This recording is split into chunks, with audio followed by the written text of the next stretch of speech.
सभी का मैं हूं आपके साथ शांतनु त्रिपाठी। बुलेटिन की शुरुआत करेंगे और बात करेंगे एक बहुत ही विशेष टॉपिक पर। नवरात्र से पहले ही आपको बता दें किस तरह से आस्था पर हमला किया जा रहा है। व्रत के नाम पर किस तरह से जहर का खेल उत्तर प्रदेश में खेला जा रहा है।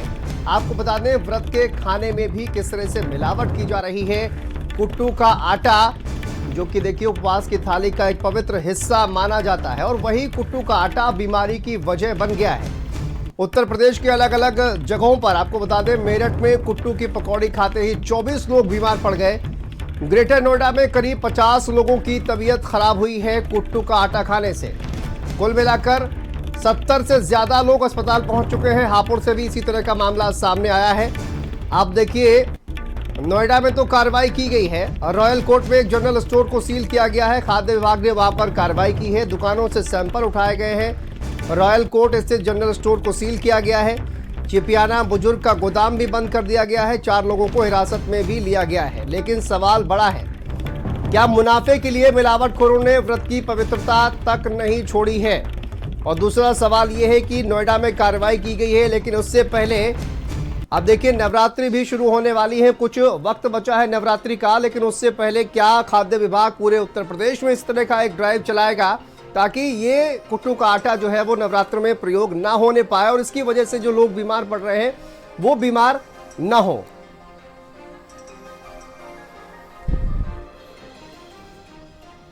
चलिए इसी पर बात करेंगे। दानिश हमारे सहयोगी नोएडा से हमारे साथ जुड़ गए हैं और शोएब मेरठ से हमारे साथ जुड़े हुए हैं।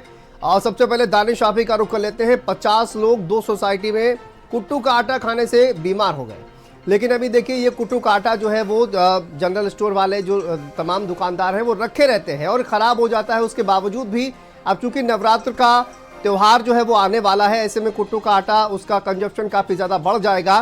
कार्रवाई तो फिलहाल की गई है, लेकिन क्या ये पूरा मामला था और आगे क्या पूरे नोएडा में इस तरह की कार्रवाई आगे देखने को मिल सकती है?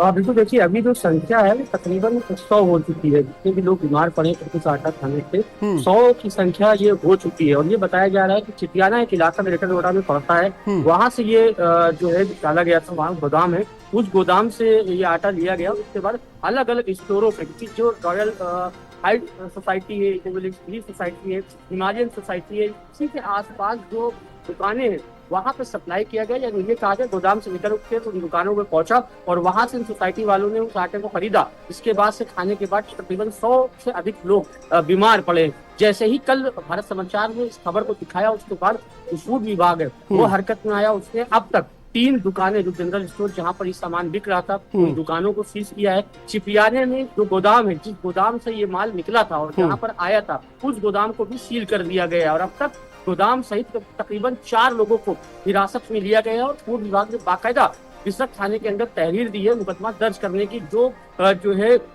एक गंभीर धाराओं का मुकदमा ये बनता है। तो जाहिर सी बात है कि जब त्योहार आते हैं उस वक्त आपने मिलावटी जो मावा होता है, मिठाइयाँ होती हैं, इसके बारे में सुना होगा। लेकिन अभी जब महाशिवरात्रि आती है, जाहिर सी बात है लोग उपवास रखते हैं तो उनके जो अलग अलग खाने के तरीके होते हैं उसको वो इस्तेमाल करते हैं। उसी का एक हिस्सा है कुट्टू का आटा, जिसकी वो रोटी या पूड़ी बनाकर खाते हैं जब उपवास रखते हैं, व्रत रखते हैं। और ऐसे में उसके अंदर में मिलावट कर देना अपने आप कहीं ना कहीं आस्था के साथ खिलवाड़ करना है। क्योंकि जो लोग ये बेचते हैं उनको मालूम होता है कितने समय का ये आटा रखा हुआ है, लेकिन यहाँ पर कोई भी चीज नहीं, सिर्फ और सिर्फ मुनाफा और पैसा कमाने की वजह से खराब सामान परोसा जाता है। आप कुछ सोचिए, जो लोग व्रत रखते हैं वो खाली पेट होते हैं, बिल्कुल पूरे दिन की जो उनकी एनर्जी होती है वो खत्म हो चुकी है। लेकिन वही देखिए मुनाफाखोरी की वजह से आप देखिए किस तरह से मिलावट की जा रही है। दानिश एक बार शोएब का भी रुख कर लेते हैं। शोएब, मेरठ में भी इसी तरह का मामला सामने आया है।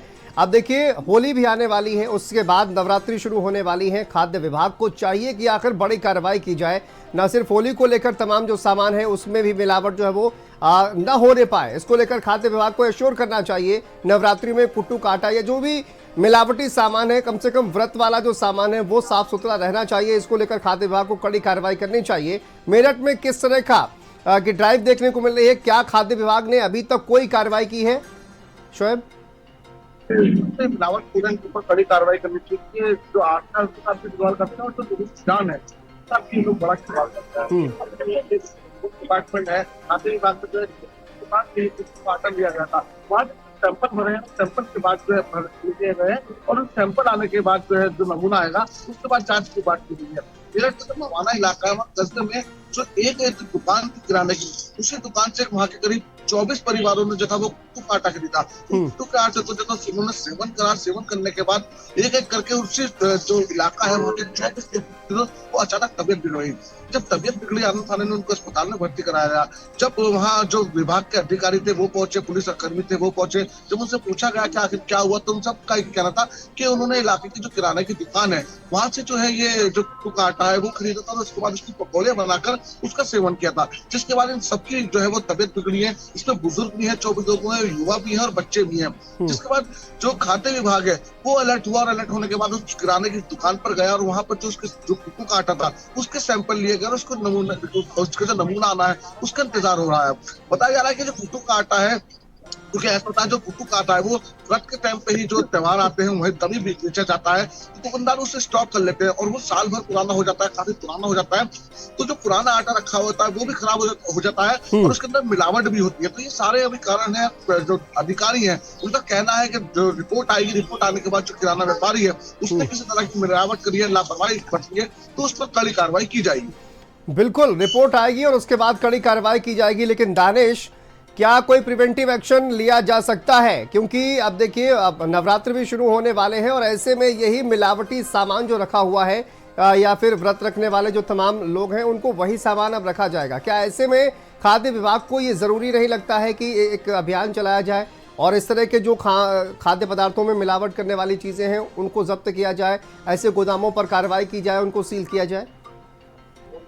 अभी तो देखिए खाद्य जो नियम है उसमें पूरी तरह से साफ तौर से लिखा हुआ है कि समय समय पे दुकानों की जो सामान है उसकी लिस्ट को चेक किया जाए, जो दुकान के अंदर सामान रखा है उसको चेक किया जाए, क्योंकि खाद्य अधिनियम में भी यही आता है। लेकिन उसके बावजूद जो फूड विभाग है वो इस तरह की कार्यवाही का कहीं ना कहीं किनारा कर लेता है। जब त्योहार आते हैं तो थोड़ी बहुत छापेमारी करी जाती है, या फिर ये जब घटना हुई है, जब कल नोएडा में घटना हुई है तो उसके बाद जो खाद्य विभाग जागा है तब जाकर दुकानों की चेकिंग शुरू करी जा रही है। खाद्य विभाग के पास पूरी टीमें हैं, पूरा अधिकार है दुकानों पर जाकर प्रोडक्ट को चेक करने का, लेकिन उसके बावजूद कहीं ना कहीं अपने कमरों में अक्सर बैठे रहते हैं और जो है कोई इसी ऐसा कदम नहीं उठाते जिससे कोई घटना होने से पहले उसको रोका जा सके। जाहिर सी बात है, शिवरात्रि महाशिवरात्रि आ रही है, लोग व्रत रखेंगे तो जो सामान इस्तेमाल में आना है वो सामान जहां जहां बिक रहा है उसकी चेकिंग करी जानी चाहिए। हालांकि अब जब ये घटना हो चुकी है तो उसके बाद जरूर खाद्य विभाग सक्रिय हुआ है, लगातार चेकिंग करी जा रही है। जो छोटे छोटे जनरल स्टोर है वहां पर चेकिंग करी जा रही है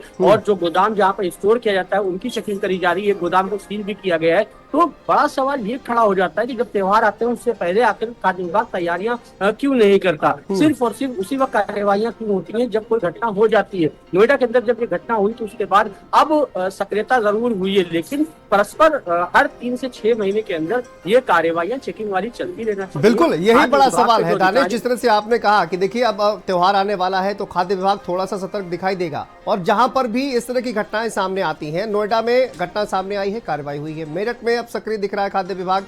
तो शोएब, सवाल यही है कि जब घटना होती है उसके बाद ही खाद्य विभाग जागता क्यों है और जहां भी घटना सामने नहीं आ रही है वहां पर खाद्य विभाग पहले से ही कोई कार्रवाई आकर क्यों नहीं कर रहा है?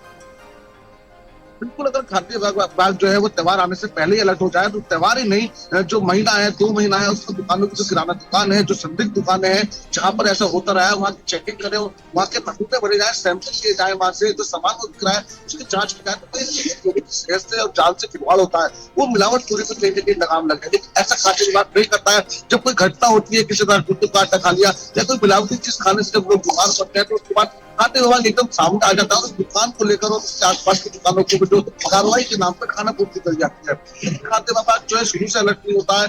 तो अगर हम बात करें जाए आने वाला जो समय है वो पूरा जो है त्योहारों का माहौल है, आने वाला तो होली भी आ रही है और उसके बाद सारे त्योहार ही आने हैं। तो ऐसे में खाद्य विभाग को अपनी जो जिम्मेदारी है उससे पल्ला नहीं झाड़ना। बिल्कुल, खाद्य विभाग को जिम्मेदारी से पल्ला नहीं झाड़ना चाहिए और उम्मीद यह है कि अब होली से पहले या फिर नवरात्रि से पहले खाद्य विभाग एक्शन में दिखाई देगा और पूरे उत्तर प्रदेश में एक बड़ा अभियान चलाया जाएगा। जिस तरह से मिलावटी सामान बेचा जा रहा है इनके खिलाफ कड़ी कार्रवाई निश्चित तौर पर की जाएगी। बहुत शुक्रिया शोएब आपका, दानिश आपका भी बहुत शुक्रिया जानकारी के लिए।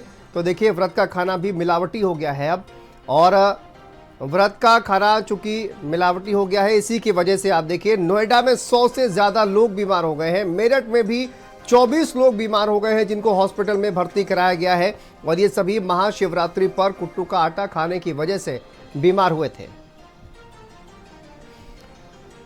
चलिए आगे बढ़ते हैं, अगली खबर बरेली